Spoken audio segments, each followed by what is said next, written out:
Sweet Pea. Hi Bear. How are you? I'm very good. We have been out in the garden because there was a lovely bit of weather over this Easter weekend.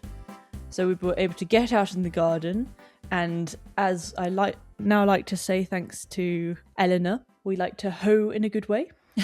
Very Yes. important. You have been hoeing in a good way. Hoeing in a good way, because we just kind of had left the veg beds. The veg gardens usually can get quite left a bit neglected over winter. So we just kind of had to go through with a hoe and then just some tough gloves to get all the weeds up. And it's looking so nice now. It's just like a proper revamp, refresh. And it looks great. And we're going to be able to put some seeds in probably tomorrow, I think.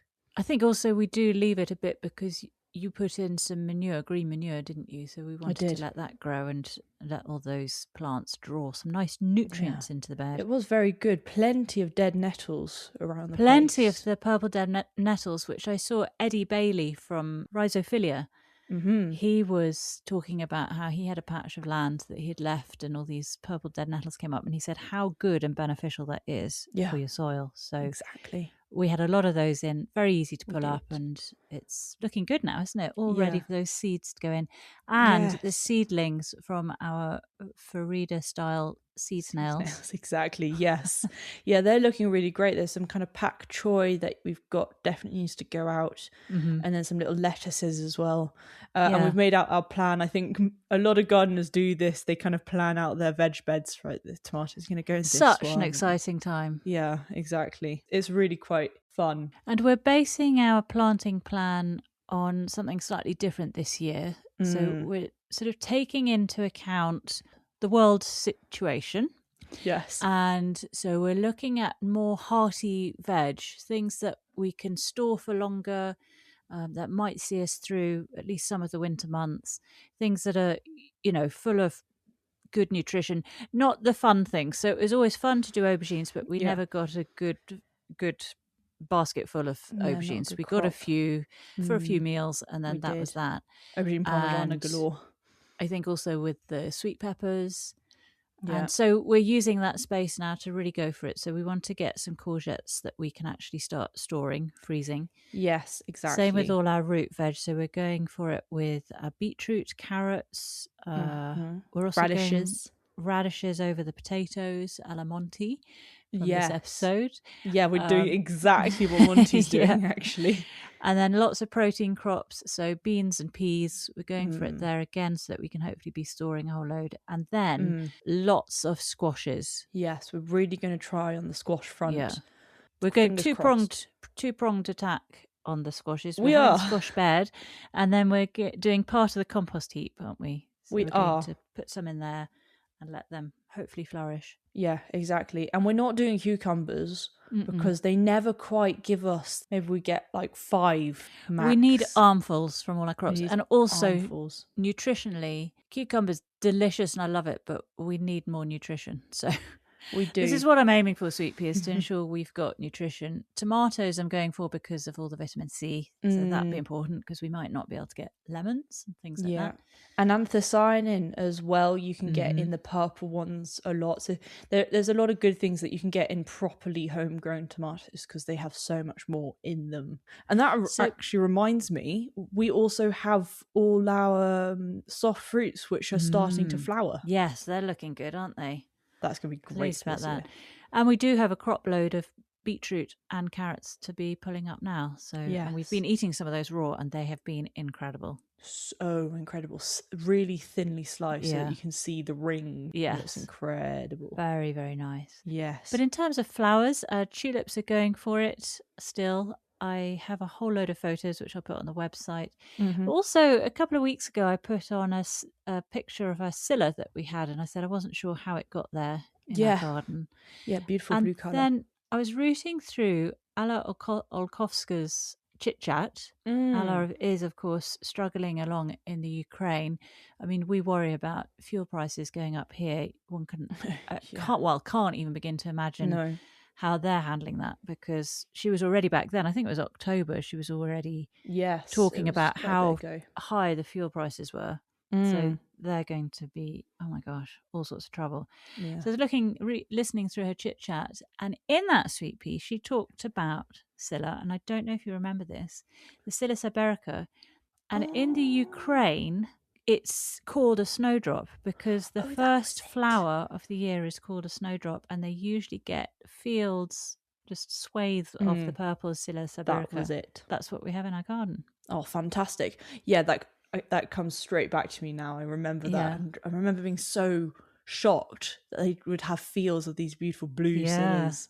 That's gorgeous to have. Really gorgeous. But the reason I was looking at Alla's podcast was to put something on social media about it. And so it contains some clips from her episode where she was talking about what they're dealing with in the Ukraine at the moment in terms of missiles and glide bombs and drones and all the attacks that they're on the receiving end of, and what that's doing to their house and their lives. And it goes on with subtitles, and I spent probably about 3/4 of a day trying to put this onto social media. And what was happening, it was Instagram specifically, I found out that actually it was because the subtitles and what I wrote in the text was the actual written words of those words that Alla was using. So me writing about missiles, drone attacks, glide bomb attacks, anything like that, being censored. It was being censored. And I thought, that is so scary, because that's very real for them. They're living in that right now. And dare they put anything out there? They can't, because it just gets censored away. And I find it quite scary that you can be in that dire situation, a life and death situation, and yet it's all got to be swept under the rug because the powers that be don't want it put out there. It is mad, isn't it? It really is. It's wrong. Messed up. There's too much censorship over things like that. Why are we hiding it? It's happening.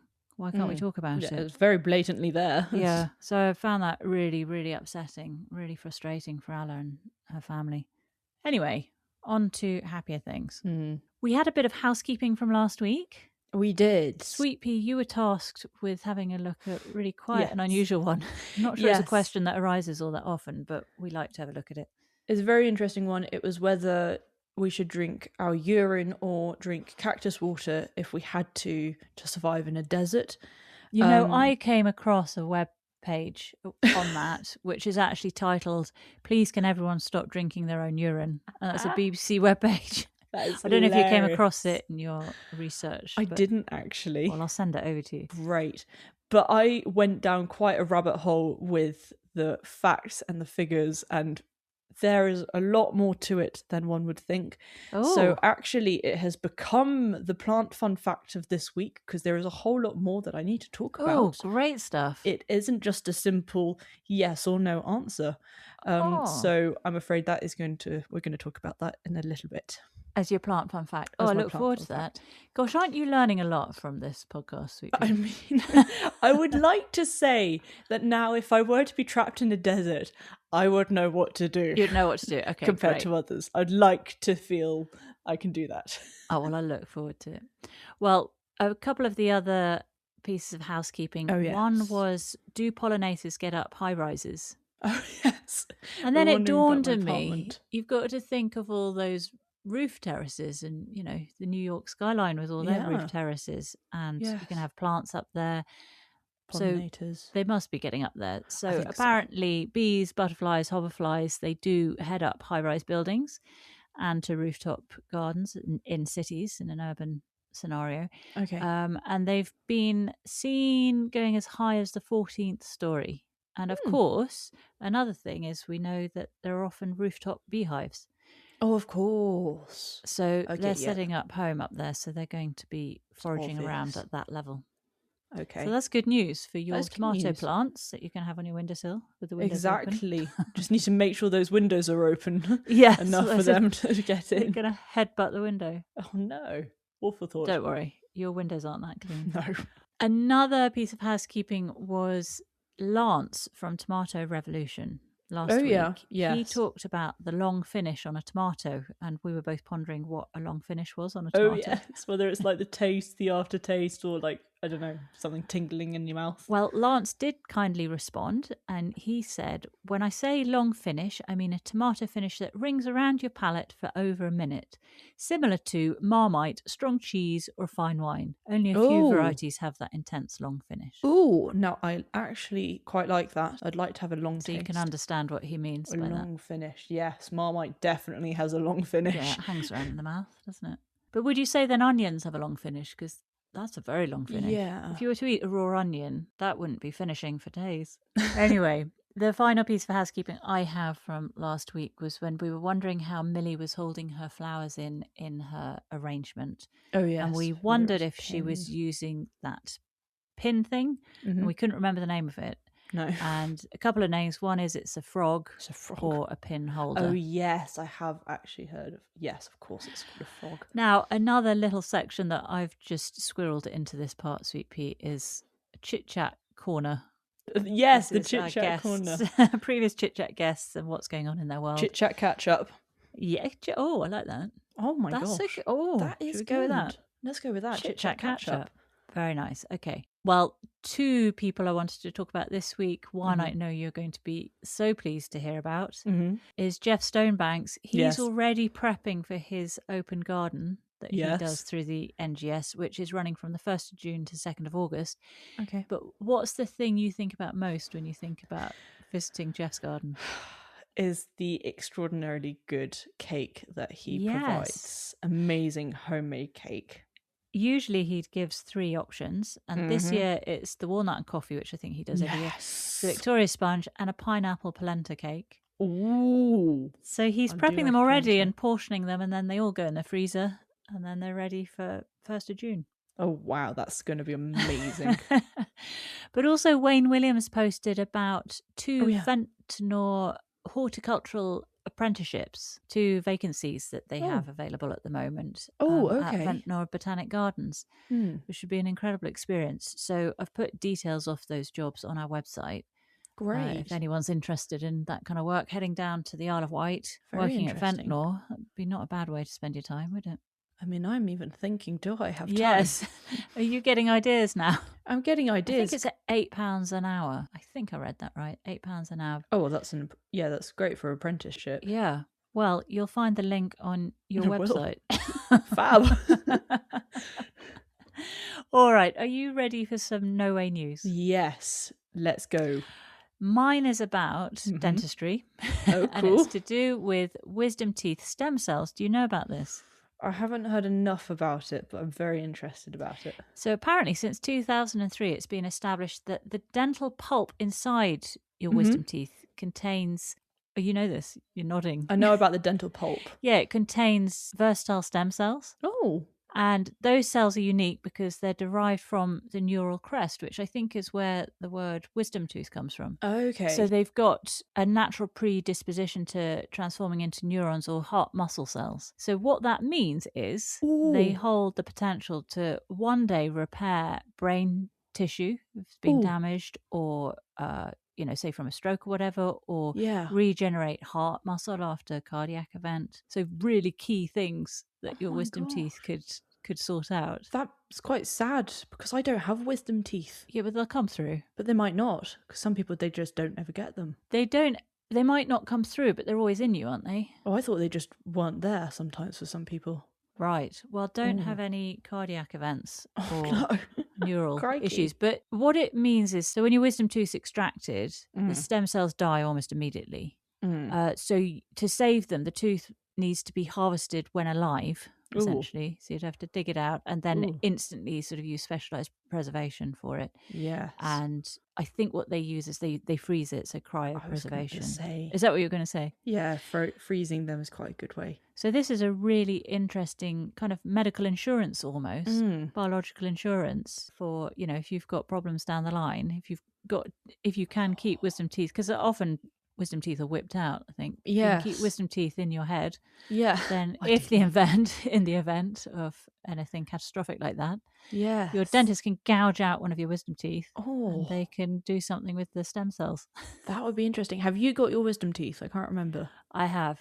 I was meant to have them all pulled out, but I didn't dare go back to the dentist to have them done when they came through. Yeah, you had quite a shock with the dentist, didn't you? I'd already had 8 teeth removed, so the thought of more just was beyond me. So I kept them all in, but luckily didn't have any problems. So Crikey. all good. I'm now actually wanting my wisdom teeth to come through. Oh, Sweet pea. I don't think you need to worry too much about these things, but it's very interesting, especially in your studies that you're doing. You're going to learn more about that kind of thing, I Yeah. would have thought. Well, hopefully I will. It's very interesting. So what's your no way news? My no way news is a rather fascinating one, very short, but quite interesting. So it is the fact that it's actually quite impossible to burp in space. Did you know that? Oh no, that'd be awful. Yeah. Sometimes it's nice to have a good hearty burp. Yeah, just to really relax everything And inside. release that built up gas, I guess. Yeah, exactly. So when you burp on Earth, so gravity keeps all the solids down and the liquids down just by weight, and then all the gas rises, and then you can burp quite easily, and it just means you evacuate all that extra gas nicely. Yeah. But in space, there's no gravity, so it all just stays mixed. Oh. And so the most you can do is actually slightly puke Oh no. in space instead of burping. So That's awful. And then that floats around the cabin. yeah, exactly. You bag that up immediately. Well, one could in space. You could just kind of burp it out and then just kind of whip a bag around it. Gosh, because do you know, I'm thinking now, when you want to burp a baby, you obviously hold it upright and you burp it so that the gas can rise. Kind of jog it up and down. If your baby's got wind and it clearly needs to release wind from the other end, they used to recommend that you, certainly with you, it was recommended that I sort of tipped you over my lap so your butt was above your head end and then patted your back so it could all be released like that. But if we're talking about populating other planets, setting up a home on the moon or on Mars, then we've got to think about babies and winding them on the journey there. That's a very good point. I remember my granddad when I was very, very young. He would sometimes just put me over his knee and just kind of like jolt me up and down, and I just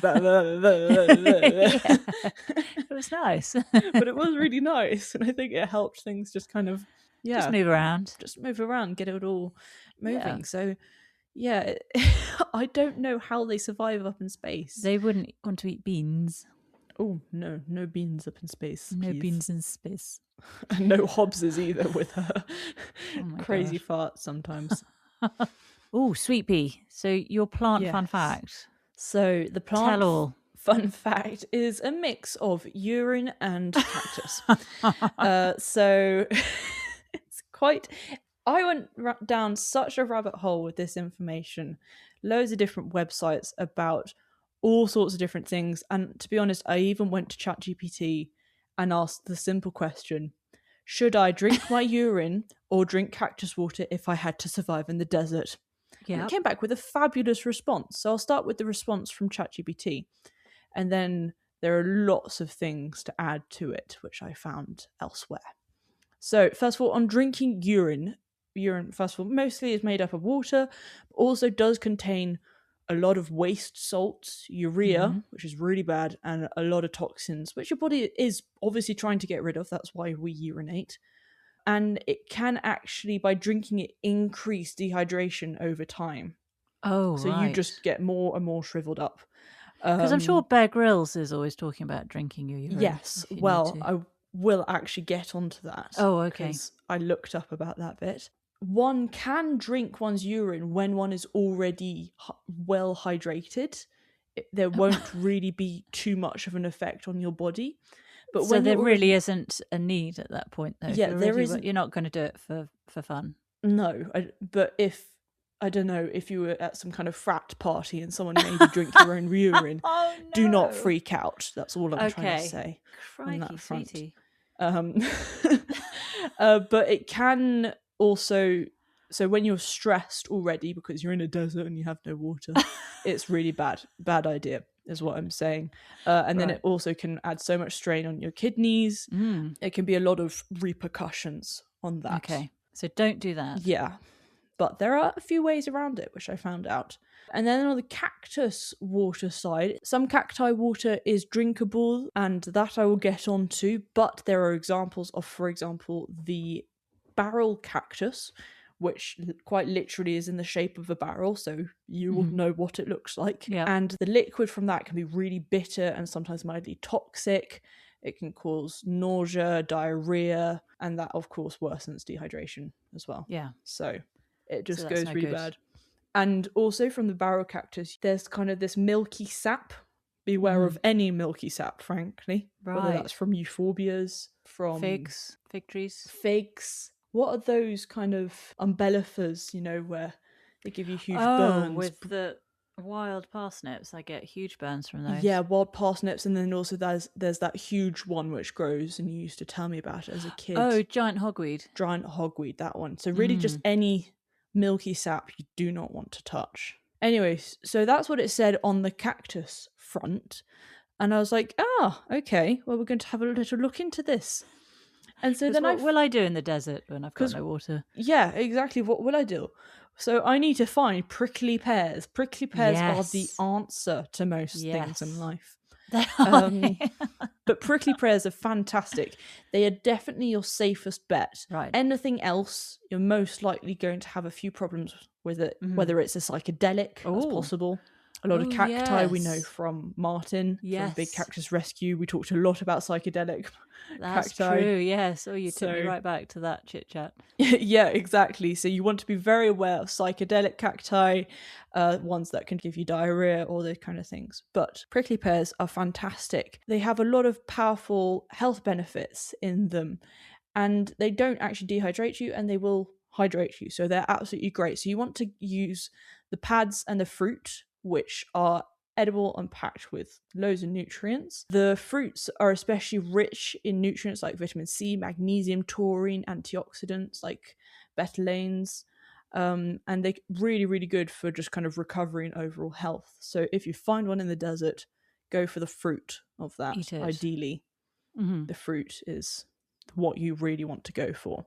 Okay. Even beverages are made. It's actually kind of one of those trendy beverages to have is prickly pear fruit water. So the rehydration element of it, you're getting rehydrated through eating the fruit. It's not then you sort of chop off another bit of it. And you're getting kind of rehydrated through that. Yeah. And then it's full of loads of things which should really kind of help you recover a bit in the desert. Electrolytes. So, exactly. Loads of electrolytes in it. It's fantastic. Man.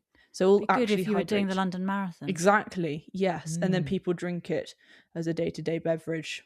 Yeah. So why not? Try look for prickly pears if you're in the desert somehow. But then I went back onto my urine front because I was like, well, what if there are no prickly pears, mate? I can't just go looking for prickly pears. There might not be any. And so I went back onto the urine and I was like, urine's got to be the way forward with this, unfortunately. How can I extract the urea? Exactly. So there is actually a way of trying to evaporate the water out of the urine and collecting it. So you've got to really try to do that in some way possible. Well, is that? I guess that would be a similar process to when you're doing that with salt water. So you can get these kits for when you're out at sea. So if you run out of drinking water, you can basically you're boiling the salt water and then you're catching the condensation and collecting that, and then that will be free of any of the salts. Yes. It'll just be water. So I guess you'd do the same with your urine, would you? Is that what you're going to tell me? Well, I think that's what you're hoping to do at that point. Okay, but that sounds reasonable.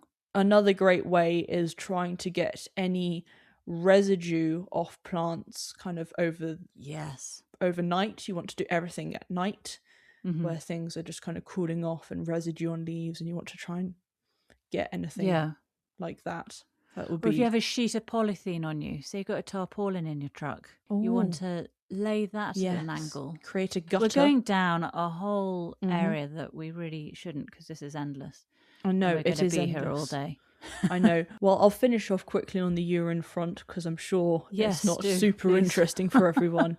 But on the Bear Grylls front, we talked about how he drank his pee, stuff like that.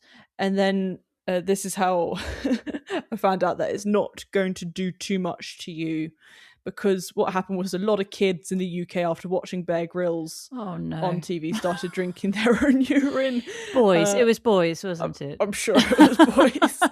But there didn't seem to be any adverse effects other than very disturbed parents on that front. So okay, they all survived. They were all well hydrated already, weren't Exactly. they? They were all well Goodness me. hydrated. So the dehydration from the urine wouldn't have impacted them too much, their kidneys and stuff like that. Okay, good. So really, urine, you just want to get as much of the bad stuff out of it to actually try and hydrate yourself. Okay. In the end. Very interesting. Well, Very everyone cool. shall remember that the next time they're stuck in the desert. It's good I to hope know.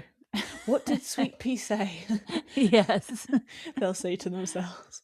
Is it do eat the barrel-shaped cactus or don't eat the barrel-shaped cactus? Don't. That's what happens to me. Is I know that I should remember something about something, but I can't remember whether I should or shouldn't do the thing. If it looks big, prickly, and barrel-shaped, do not eat it. Yeah. Doesn't help because I'll stand there looking at it going, Sweet Pea told me to do something with this. What was it? Anyways, what is your animal fun fact? Well, I have a short one and a long one, and I'm glad I came prepared with two because I'm going with the short one. Yeah, too. We are running over time, big time. It's just that, did you know that under the UK's Animal Welfare Act 2022, it's always been, or for a long time, it's been the case that all vertebrate animals, so that's any animals with a backbone, they're officially recognised as sentient beings, which means, so basically they have the capacity to feel pain, distress, or joy, those sorts of things. Yeah. Well, that's now also applied to cephalopods, so octopuses and squids. Fabulous. And also decapod crustaceans. So that's lobsters, crabs, but also prawns. Fab. Yeah. So the reason why it's a short one is because I was looking to see if that now confirms that you can't, it's illegal to boil a lobster alive. Oh my gosh, it should be. It should be, of course, but it is a process that's used for cooking lobster and crabs. And all I could find was that they would like that to become the law, but it's not officially the law yet.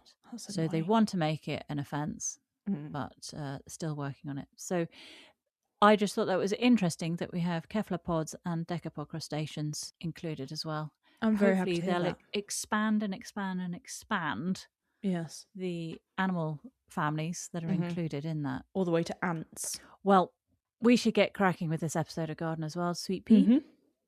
So let's have a look. This is Gardener's World 2026, Episode 4, Recap. Off we go! So we start off with Monty. He is lifting and moving some foxgloves. He's then going to the cottage garden area, which we know is a prominent theme of pastels, also some lilacs and some mauves that he did put in there. And then he is always, as he always is, on his little kind of rampage of trying to find the colour apricot, the perfect colour in a tulip. Yes, that's it. He's very much wanting that. And he did at one point, he said, it's that first moment in the year for many people when you can get outside and really appreciate the garden as something to offer you delight rather than a series of jobs that need to be done. I thought, you're taking Monty. What are you talking about, bruv? That's so untrue. That couldn't be further from the truth. This has become the most stressful time of year. Yes, it's like, oh my gosh, the seasons so much are I need to get away. done. Everything's happening. It's that time of year where you can't take your time. No. You have to mow the Hell for grass leather. when you need to mow the grass. Otherwise, it gets too long and unmanageable. You have to weed because otherwise the bindweed's going to get all over everything. Yeah, and you've got to hone. You just have to go for it. So exactly, and you've got to hone a good way. So I don't know where Monty was coming from, but then he does have 2 full-time gardeners, doesn't he, at Longmeadow? Exactly. And poor blimey, if I had 2 full-time gardeners, chillaxing, wouldn't that be nice? Yes, exactly. But he was placing these foxgloves. They were a gorgeous apricot delight variety, placing those in the borders and then also around the kind of perimeter. He was doing a Gin Mai Tai. Have heard of that one before. It's a really kind of peachy coloured one. It's from the cocktail series, which means it's quite low. Yes. But they don't like to dry out, which is something I didn't know, which is why ours died. Oh, right, okay. Because ours got far too dry. Yeah. But his Longmeadow is perfect for not drying out. So Perfect for that geum, which he said flowers April to June. So nice long flowering season if you've got the right conditions. yeah, exactly. And then he said, don't buy plants with flowers on, because then they've put all their energy into that, and they're most likely going to do not fabulously in your garden. And then also he says that it is perfect planting weather, and I was like, yes, gung-ho, because we have got a lot of plants to put in our garden now. We have lots going on. And then he threw us over to Ashley, the wonderful Ashley Edwards, Yes. at Leondardslee Garden in West Sussex. As Ashley said, for me, early spring carries quiet magic. And he's absolutely right. There is something about this season, isn't there? And we were sitting out on the bench just marvelling at all the colour, because it's not intense yet. It's not... It's a soft light, a real sort of hazy light. Yeah, that's exactly. just perfect at this time of year, isn't it? Before it gets to the real sort of stark brilliance of summer. Yeah, I really which is like this lower light still. Ugh, you need sunglasses on to actually look at your flowers half the time. Exactly. So Ashley is looking at a number of the shrubs, predominantly in this garden, and trees, small trees. There's the Magnolia Leonard Messel. Yeah. So there's the two-tone petals with those fuzzy rabbit feet buds. And he mentions about magnolias, how they were around pre-bees, back when dinosaurs were roaming the earth. Exactly. And so they do have a really robust flower, don't they? And that's because beetles used to pollinate them. Yeah. Something chunky for those chunky little beetles. Exactly. It looks like, you know, those fake flowers that you get in shops. They look very fake. Yeah, and they just kind of have stamens which are so kind of thick and Plastic. not normal. Yeah, and plastic, obviously. And then there's the Katsura, that toffee apple tree, which I think it was Carol who showed us last year at one of the gardens she visited. Lovely. Very pretty flower. Gorgeous. Like that a lot. I'd love to get that in the garden. That would be nice, and great scent in autumn. Yeah. And then we'll look at the rhododendrons, and Ashley shows us the buds at different stages on that one plant. Yes, exactly. It was a good little kind of succession of buds. Yeah. Going from the very young ones, which are really tight but quite scaly on the outside. And then he said that some of them will have a sticky resin on them, and that is just to protect them from any pests coming to nibble. Yeah. And then he also shows us layering. So that's where you've got a tree and you lift the crown of the tree, which means you can then put some smaller shrubs under it, and then you've got that layer of... For there, it was hellebores, wasn't it? And then below that, you've got your ground covers, like the pachysandra that Ashley was looking at. Yeah, and the tree was a pyrus tree, which had lifted the canopy. That's right. And then Ashley rattles off the tongue very quickly and very easily. Yes. What was it, Sophie? Edgeworthia chrysantha grandiflora. Yeah. Or the paper bush. Paper bush, which is a far better name for it, and everyone's going to be able to say what it is. It has flowers which arrive before the leaves, and that's highly scented and very rich in nectar. Pretty shrub. Really gorgeous. I absolutely loved it, because the flowers, first of all, looked like little budlier flowers, you know, loads of bunches of little teeny tiny flowers with long kind of tubeness to them. Yeah. And then also I loved that it was such a kind of eggy look to it. So there's proper egg yolk colour, and then the white of it around. Yeah, good description. And then he went over to another area with a gorgeous bush, which I so thought that he said Coreopsis, and I had a little bit of a heart attack. A little and then panic. A little bit of a panic. I was like, why aren't my Coreopsis doing their thing? Of course, it is Coreopsis, and this is a Pauciflora, so it's the buttercup witch hazel. Absolutely stunning. Once again, a beautiful pale yellow, and then big, just kind of delicate floppy, flowers, dainty flowers with kind of it just had a nice flowiness to it. A compact shrub, he said. It would be a good one for in a small garden as well.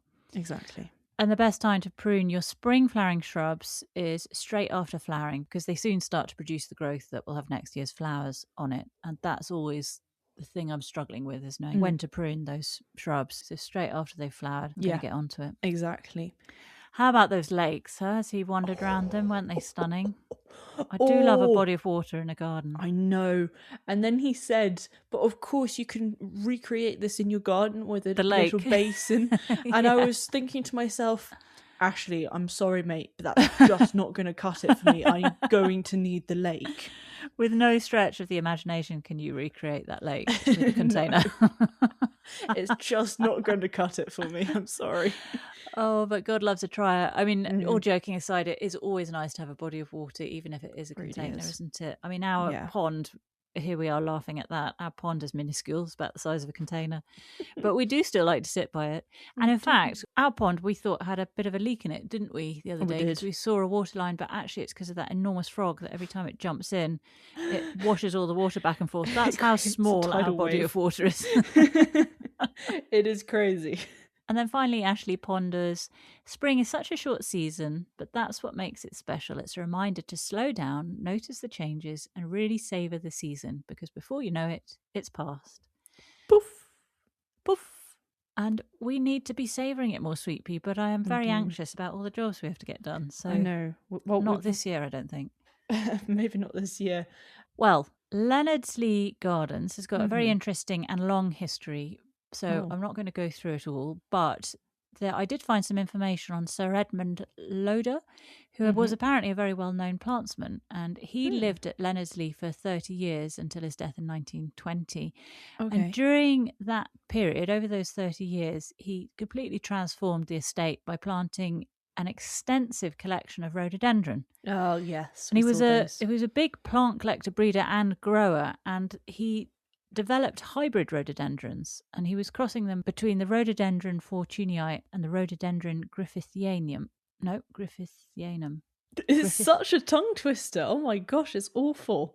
Griffithianum. And the plants were named the Loderi hybrids in his honour. I have heard about the Loderi rhododendrons, so it was interesting to kind of connect the dots. Yeah. But also one of the things that he designed at Llandeilo Gardens was a huge rock garden. I'm not just talking a little piddly rock garden with some little small rocks that you and I could shunt around the place. A rock garden with like one rock in it. Yeah. I'm talking a great big, massive, sky-high... boulders. Yes. The Grand Canyon in some places. Ooh. And apparently it was made using something called pulamite. And pulamite is a Victorian artificial rock that's no longer made today. And pulamite was invented by James Pullum.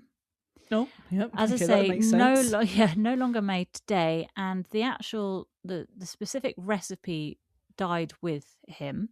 Oh, that's annoying. But it was such a real sort of authentic looking rock. It looked like kind of gritty sandstone, and it was used to join natural rocks together or kind of simulates natural stone features. And it was so realistic that it fools some geologists of the era. No and way. Modern analysis shows that it is a blend of sand, Portland cement and clinker sculpted over a core of kind of rubble and crushed bricks. Okay. But I look at these two photos because here's a waterfall cascading down a pulamite sort of rockery, as it were. Gorgeous. Isn't that incredible? And you wouldn't know that was artificial stone. Oh my gosh, that's artificial. Yes, so that's all artificial. Gosh. So at Llandeilo, that is now an alpine garden all over those rocks. Gorgeous. Now, just one other thing you should know about Sir Edmund Loder is that as well as bringing pulamite into the gardens and his rhododendrons, he also introduced a lot of wildlife. He introduced an East Asian deer called a Sika deer. Okay. And do you remember Tanya Anderson from Lovely Greens? She talked about how they have a pest on the Isle of Man. Oh, yes. Quite a surprising pest. Can you remember what that was? Oh, yes. It was the wallabies. That's right. I was so surprised. Yeah. And they're a real pest there. They are feral, so they're just like giant rabbits, just getting in the way. Yeah. But Loder introduced these wallabies, which aren't pests, and they still live there today at Llandeilo. So you're going to see more than just the gardens, the rhododendrons, the lakes. You're going to see some wallabies springing around the place as well. Oh, I wonder if Ashley saw any. Back with Monty, and he's on the mound. He's looking at his fantastic forsythia. He's very happy with his forsythia. Isn't that pretty? The pale yellow one. Yeah, What it's the was it called? Spencer Nyman's. That was very it. Specific pale yellow that he liked about it. He talks about how our type, of which we have many on our hill, is commoner's mark. And I would love to get my hands on one of his. Yes. Because that's a lot prettier. And But then I we did won't also be give him- commoner's mark. Yeah, but I did give him a devil's stare when he said that. I said, "What are you calling me?" So rude, isn't it? So rude. And then he went over to the raised beds in the veg garden, and he was planting out some ranunculus from some pots, the Asiaticus ones. And he said you can plant them slightly close together for long stems. You want to have a nice and rich soil. And they can be perennial, but they can only be perennial in soft conditions. So it's unlikely you're going to have super nice conditions where there's no frost, no kind of fluctuation. Yeah. And he did those ranunculus that he was putting in the ground. He had planted them or sown them in December, hadn't he? He had hardened them off and then he was planting them out now. But he said if you wanted to plant just straight out now, you could just plant the tubers in. Yeah. And they'd just flower later in the year. I thought it was interesting when he said about planting them close together because it's a no-brainer, isn't it, that they're going to be all leggy and that's ideal for an arrangement, but just doesn't ever cross my mind. I know. So I think that's a pretty good tip, isn't it? It's a very, very good tip. And then he says water lots and then possibly just keep some fleece on hand and keep an eye at the weather forecast because just in case there are any frosts, which can happen, unfortunately. And then he showed the other bed where he's trialing some tulips, and then another bed where he did have Ami Magus and Visnaga and carrot in there, but after a wet winter and then a whole load of bunny rabbits coming and just completely decimating the area, he had nothing to show. So he was planting Black Knight scabious instead. Yes, and we hear a bit more about that with the next guest, and that is Hati Colvin in Llandeilo in Carmarthenshire. Exactly. And she is a cut flower farmer. She is. The first thing she says is, the more I grow, the more obsessed I become, which is a pretty good start for a cut flower farmer, isn't it? Yeah, and pretty much how addictions go. Yeah. And she loves dahlias especially. She shows what she calls either a dunage or dunet pom-pom. I think I would call it a dunet. I'm going to call it a dunage. Great. And she said, you cut before, another good tip, you cut before the centre opens and it'll last a lot longer. So if you're ever wondering when to cut your pom-pom dahlias. And then there's that beautiful preference dahlia, which she says needs a lot of food, but it is incredibly prolific. It is. I'm going to have to weigh up whether I like the prolificness of it or the fact high that maintenance of it. the high maintenance. And Hattie's land is quite high maintenance because it is clay, so she uses all sorts of farmyard manure for that. And seaweed feed. Yes, and the seaweed feed. Yeah. And I love Hattie's backstory, which is that she used to be in London as an accountant. Yeah. And then there was a very balanced sentence from her. She said, I did get a lot of joy out of what I did, but it wasn't for me, which is just such a polite way of putting it, isn't it? That really makes sure you leave the door open if you ever want to go back to accountancy. Yeah, exactly. Not dissing anyone. It was there, but now I'm on to this. And her partner was in Wales, and she felt that she was always being pulled back to nature every time she went to visit Wales. She had a lot of time to ponder probably on the M4, and she already had a few dahlias and thought they were so cool that she decided she wanted to get some more, which she planted. And then she started growing cut flowers, and she now has 27 20-metre beds. So, Sweet Pea, that's just over half a kilometre of beds. Oh my gosh. Plus some polytunnels. So she's got a fair whack there now, hasn't she? Incredible. Yeah, and she's growing a lot of other little things as well. So she talks about some of her favourite easies. So we had Cosmos, for example. And then this I didn't know about. It was that when it looks slightly fuzzy inside, that's when it's been pollinated. Yes. And she said you do not want to use those for arrangements because they do kind of go over very quickly. Yeah. So ideally get the young ones and then it'll be perfect. She then also talks about the Black Knight scabious, which is a fantastic one and does look like you've just chucked hundreds and thousands. Yes, that was a good description, wasn't it? Perfect description. Also, GM Totally Tangerine is one that we hear about all the time. Yep, very popular. I know that it also is in Rachel de Thames' book for kind of pollinators. Pollinators love that. So it's fantastic. Snapdragons is an obvious one. They're great. Yeah. Look amazing. And you can get so many flowers on one plant. It's very prolific. Yeah, absolutely. And then she makes the point that a lot of people envisage cut flower growers as, sort of wafting around in pretty dresses and, with a trug, just a real sort of floaty experience. But she says it's a really tough job and not at all glamour. I do think it's important that gets mentioned because it is easy to envisage that.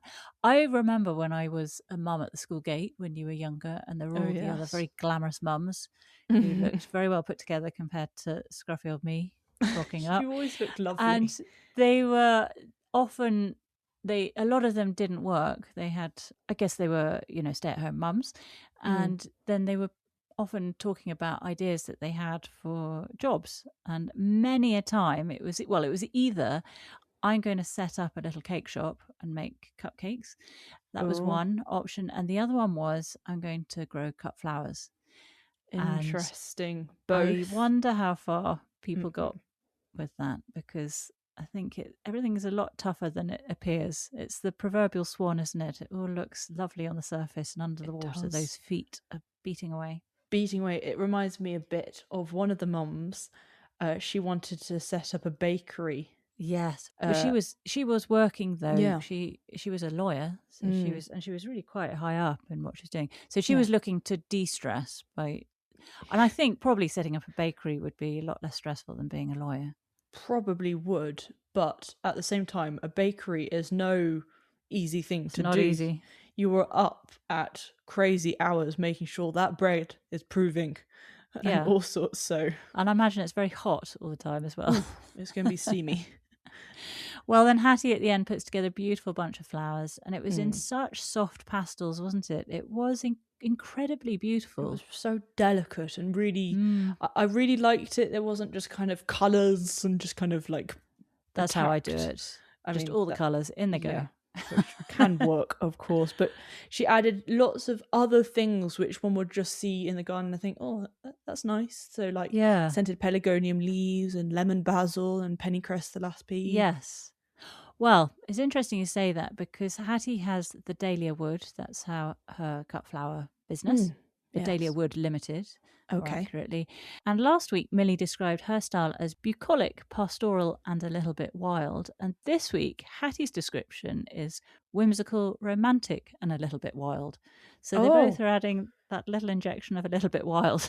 Yes. Which goes along with how you were describing that beautiful bunch that she put together. Exactly. And Hattie is on flowers from the farm as well. Oh, fantastic. Back with Monts again, and he's got out a whole load of shitty potatoes, looking very nice and gnarly. And these ones are second earlies. They're the Charlotte ones. He does do these quite often. And he's putting them in raised beds. He said you can have them slightly closer together. You just dig a hole, whack them in, and there we go. And then he does, for some reason, go and put Ned's ball in there. I think the reason for that was because on social media they put it as a little April Fool's joke on April the 1st. So I think that makes sense. That's from that. And when you're putting your potato in, you put it at least its size down. Yeah, at least its height below the surface. Yeah, Monty describes it a lot better. Why am I doing really this? does. And that is why he's the presenter on as well. Exactly. And he says first earlies will be ready in June, second earlies in July, and main crops in the early autumn. Yeah, exactly. Potatoes respond well to feeding, Sweet Pea. Yes, they do. So I'm going to be feeding ours like crazy. Yeah, great. And then he quickly goes over to another area because he had some leftover potatoes, and he's just putting those in some big tubs that he has where he's drilled holes in the bottom, and then you just want to cover them up as they keep growing up and up and up. So that's cover the best potato plant as it keeps growing. Yeah, kind of around the stem. Yeah. Yeah. And he was putting 3 in the bottom. Yes. And he was just putting a third in, wasn't he? A third of soil first to start with.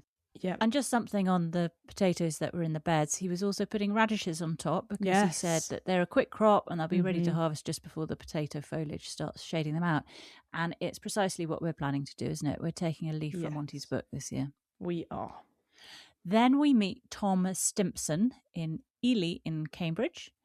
And he has a small town garden, ram-packed with pots. So he talks about how he arranges them. So he likes to use tabletops, and he'll have 4 or 5 tabletops. And he tends to use terracotta pots mostly as well, although I did see a couple of others, but generally very sort of natural-looking materials and colours. Exactly. So there was the muscari, which is the first plant that he shows us in pots. He says it's very reliable and easy to grow. And of course, because it's a bulb, it needs a minimum amount of water. And that's the Armenian grape hyacinth type. Oh, right, yes. And he does talk about deadheading them. He said to keep them flowering for as long as possible, deadhead them really quite low to the plant, down the stem. Then he talks about how you would pot these up. So in your pot, you'd put crocks, you'd put a small layer of grit, some peat-free general purpose compost. And he said you use a ratio of about 60% compost to 40% grit because drainage is absolutely key for the bulbs. But with the violas and primulas, he said you just use around 10% grit as they're much more tolerable to wet conditions. Exactly. And then he, of course, feeds the pots, which is pretty essential. Oh, wow. All times. Pots look beautiful if someone else is doing them for me. I feel, having experience doing a lot of pots, I don't have the hours in the day. They're too high maintenance for me, and all the watering as well. Too Hard much work, isn't it? He then shows a starflower. Did you get the Latin name for that? The Iffion Alberto Castillo. Castillo. And he describes what he likes about this. It's particularly because of the stripe that runs on the back of the petals, isn't it? Quite And intriguing. a top tip from Tom is using those tile spacers or separators for the pots to sit on, because otherwise, if you just have the pot straight on the tabletop, it's going to get a pool of water under it. They never fully drain, do they? Yeah. So good idea, but again, it is just more plastic, isn't it? It is just more plastic, but I do swear I've seen like a bag of those. We have a bag left over from when I did the tiles. Yeah, exactly. Then he shows a polar hunter narcissus, and this is one of his faves. He said it's got a fruity fragrance, which surprised me. And I loved the idea of the colours because it starts limey green and then it goes a pale yellow. I do like those colours in a flower. Yes. And then after he's finished showing that, who knows what was going on with this bit? Because a producer, an off-screen producer, asks, what do you say to people who don't like daffodils? Which just implies to me that the producer knew he was going to press some buttons. He was going to press some of Tom's buttons. He knew he would get a reaction. He was like a proper interviewer, wasn't he? Trying to press the buttons, get a reaction. Yeah, it was like a Paxman Newsnight type interview. Because Tom rose to the challenge and he said they should go and get a live. Which just seemed... Ouch. Yes, I felt that because it wasn't that long ago that I didn't like Narcissi. And it was only last week that I was saying that I didn't like the tiny ones. So I was like stabbed in the heart going, ooh la la. Oh, the pain. It's all right. You can get those stem cells from your wisdom teeth, sweet pea. You'll be all right with the heart stabbed. I'll live. The dagger by Tom. Well, we do luckily finalise this little bit with some dahlias, which obviously makes everyone happy again. Yes, And he talks about how he does them in pots, just the crock, good peat-free compost with a bit of drainage in it. So obviously a bit of grit. And then when putting in the dahlia, obviously kind of you want the pot size to be about to work with the size of the dahlia. So he had quite a big one. So he had a big pot for that. And then the crown just above the surface of the soil. And that's perfect. Yeah. Well, Tom is head of horticulture at Sarah Raven. Oh. And there's a sort of interview, a quick-fire interview with Sarah Raven or somebody on Sarah Raven's website. And that little garden of Tom's is 10 metres by 7 metres, which he shares with his husband, Colin. And they do have 2 main flower beds in there and then obviously all the pots. But there's some very pretty photos of the garden as a whole because we don't really see a full view of it, do we? No, we don't. On Gardener's World. So if you do want to have a look at that, I'll put a link to that on our website. Great stuff. Then we're with Monty. Monty is showing that he does like Narcissi. Yes, he's got a life. He's got a life. So he's showing off his Rip van Winkle. I liked the Rip van Winkle. I thought this was a very nice daffodil. It's a very nice daffodil. And very heavy, so it's very kind of droopy around the place, but it's very pretty. And then he flopping about. Yeah.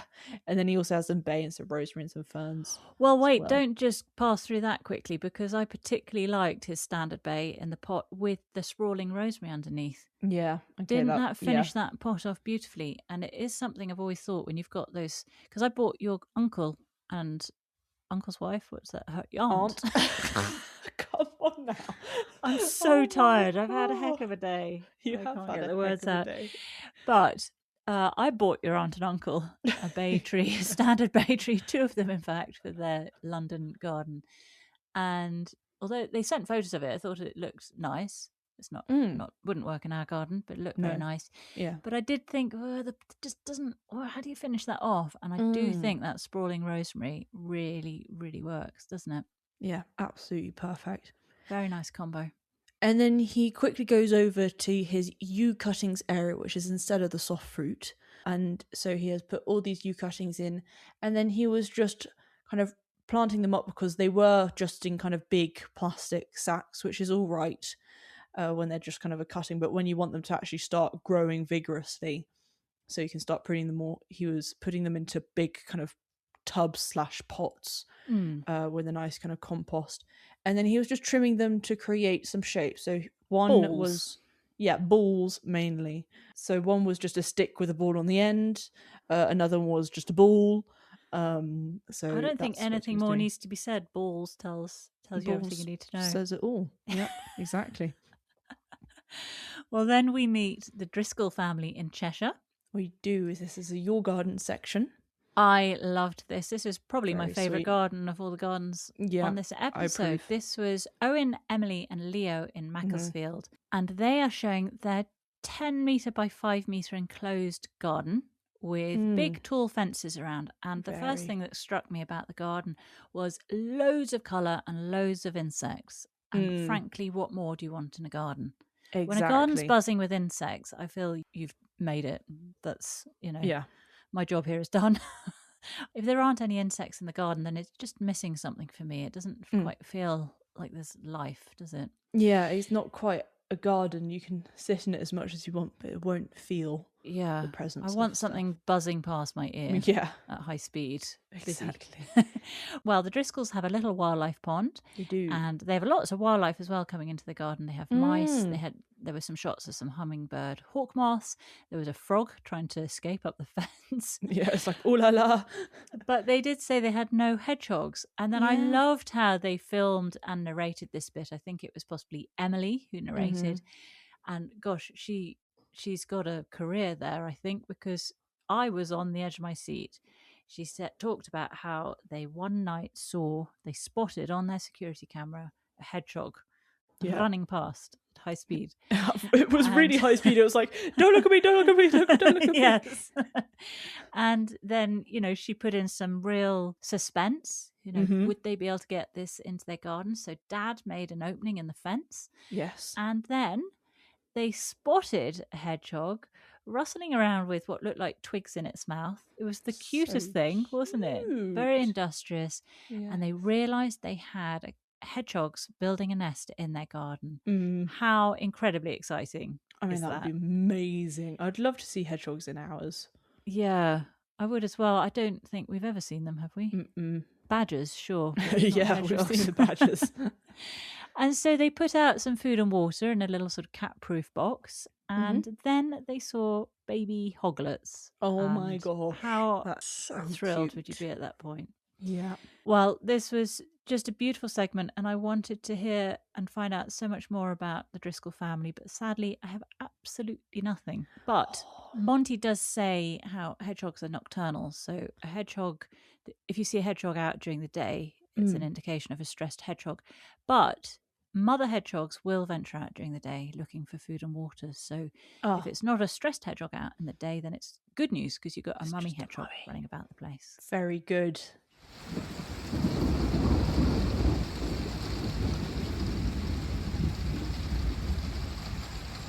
And finally, we have Monty, who gives a little class on pricking out seedlings. I'm quite enjoying these little masterclasses he gives. And he says, this is the what, why and when on pricking out seedlings. So the what is it's taking a seedling and you're moving it onto the next stage. The why is because if you have a mass of seeds in a tray, they're all competing for nutrition and space, and they're never going to develop into decent plants. And the when is not until you see the true leaves. So you get the seed leaves, and they can often all look exactly the same. So it's very hard to identify a plant be quite difficult. From the seed leaves. And then once the roots have established, you get a true leaf. And then this always looks like a miniature version of the final leaf. So then he shows some pricking out. And as we know, you always hold it by the leaf, because if you hold it by the stem, you can squash it or break it, and you've only got one stem. Whereas if you do that to the leaf, then you just lose a leaf and you've still got another one. Exactly. And he's putting them into individual plugs into a Yep. compost mix, which has a little bit more goodness than the seed mix. Mm-hmm. And he tends to use his sieved garden compost and a little bit of leaf mold and around 5% of sieved garden soil, just so that your Yes. plant gets the what would you call it? The bio mix. Yeah, that you it wants want to from get the that garden. symbiosis with the soil beforehand, so that when it then goes into the actual soil, it kind of already has made friends and Yeah, I like that how kind of thing. a sweet pea just mimed shaking hands Shaking with hands. bacteria. Exactly. And I would say that at the end of this masterclass with Monty, we're all going to be the best prickers ever. In a good way. In a good And way. then back outside, and Monty's showing us how to prune his hydrangeas. So you've got the macrophylla, they're the most common, and you get the mop heads or the lace caps. And he's looking at his Laneth white. You don't prune off the spent flowers in autumn, as they slightly protect the plant, don't they, from frost? Yeah, But now you exactly. can prune back, and you take all the dead flowers and also do a bit of general pruning now. So you can go right back into the base, but basically remove no more than a third of the plant. And then there's the paniculata, which are just striking. And all the flowers are produced on this year's growth. So you can prune back to a framework. Yeah, exactly. Which looks quite nice. It's just quite tidy. Yes, just tidying it all up. And then we're to jobs for the weekend. So we have sow sunflowers, spruce up garden furniture, divide herbaceous perennials. So Sweet Pea, your favourite plant? Yes, so my favourite plant was the fabulous paper bush. Oh, right. That Ashley was looking at. Yes, the long name, the Edgeworthia Chrysanthe grandiflora. That Ashley just rattled off. Yeah. What was yours? Mine was the Rip van Winkle daffodil. Oh, yes. In Monty's garden. I thought Fabulous that was plant. really cool. And great name as well. Rip Great van name. Winkle. I think possibly I'm swayed by the name. Yeah, I think most likely. And also, I want to show that I've got a life. Now, your top takeaway. What was yours? Was to put food out at dusk for hedgehogs, especially. Oh, that's nice. Well, mine is the polymite. I know it wasn't strictly speaking on Gardener's World, but reading up about this, it blew my tiny mind. I didn't even know it existed. And I mean, it's not being made anymore, but what a cool product. You can get those really realistic rocks. I tell you who would have appreciated that is lovely George from George's Jungle Garden. Oh. Because he was talking about wanting to have a few features in his new garden that he's building. Yes, he did. He could have used polymite all over the place. Although I understand it was quite expensive back in the day, which is a shame because I would have thought it wouldn't be. I would have thought mining for really good rocks, the real thing, is going to be more expensive. Anyway, I am going on about polymite. Also wallabies at Llandeilo. Yes, wallabies, very, very cool. Right, Sweet Pea, we have a Gardener's World next week on the 10th of April. Okie dokie. And here's what's on. Spring is bursting into life as Frances returns to beautiful Damson Farm, where the garden is waking up in spectacular style. She shares important research from the RSPB on how to urgently support garden birds, reveals how to make the most of sowing older seeds, and gets hands-on preparing vibrant container displays ready for the sunny days ahead. At home, Toby is brimming with ingenious ideas to help you get the most from your outdoor space. I love it when we go to Toby's garden because he does have all these little tricks up his sleeve, doesn't he? So that's going to be great. It's been a long time since we've had a look at his place. Yeah. Meanwhile, Joe travels to the Cornish coast to meet a gardener who proves that even the wildest seaside weather can't stop a true planting paradise. Nice. There's also a visit to a Cheshire gardener whose passion for erythronium has created a display that's genuinely out of this world, plus a viewer in Birmingham who has transformed their garden into a heartfelt celebration of daffodils. So that's another Your Gardens by the sounds of it, which is great news. Yeah, that's going to be really cool. Now, if we sound like we're rushing through this, we are, because Sweet Pea has a nosebleed, which she's trying to stem the flow off right now. So if you've enjoyed this episode or if you'd like to get in touch with us, please do so. You can through our website at notjustagarden.co.uk, go to the contacts page, or you can do it through our email, which is notjustagarden@outlook.com. Exactly. And we will be putting all the information, links to everything we've talked about on this episode onto our blog page on the website. And if you'd like to receive that as soon as it is published, then please just pop your email address into the field. You'll see it on just about every page on our website. and then you'll receive this blog with all the links into your inbox. With no spam. With no spam. So, Sweet Pea, I guess you need to now run off and deal with the Texas Chainsaw Massacre that I'm seeing on my screen right now. Yes, if anyone wants to contact us with any top tips about how to stop nosebleeds, that would be great as well, frankly. I think your only option is cauterizing at this point. Oh, gosh. Anyway, I'm going to leave you to it. Thanks. And we shall see you next week. We sure will. Thank you for listening. Bye-bye, Sweet Pea. Bye, Mummy Bear.